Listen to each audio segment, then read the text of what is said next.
నిజామాబాద్ జిల్లా బాన్స్వాడ మండలంలో సిఐటియు కమిటీని ఎన్నిక చేశారు. సిఐటియు జిల్లా convener, co convener Chandrashekar, Ravinder ఆధ్వర్యంలో ఎన్నుకున్నారు.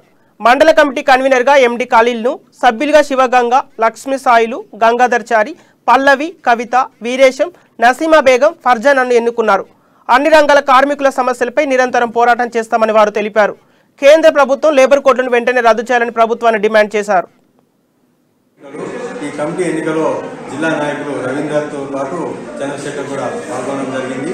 కాబట్టి ఈ రాబోయే 2 ఏళ్లకు ఇక్కడ జరిగే అన్ని వర్గాల కార్మికుల సమస్యల మీద ఈ కమిటీ నిజాయితీ నిబద్ధతను పనిచేస్తుందని చెప్పేసి ఆశిస్తున్నాం. సిఐటి జిల్లా కమిటీ జరగక ముందు ఈ కమిటీ జరుగుతున్నది కాబట్టి మిగతా మండలాల్లో కూడా ఇట్లాంటి సిఐటి మండల కమిటీలు అన్ని కూడా పూర్తి చేసుకొని ఈ నెల 15న జిల్లా కమిటీ ఉంటుంది కాబట్టి ఆ కమిటీ జిల్లా మహాసభలను కూడా విజయవంతం చేయాలని చెప్పేసి ఈ సందర్భంలో కోరుతున్నాం. ఈరోజు బాన్స్వాడ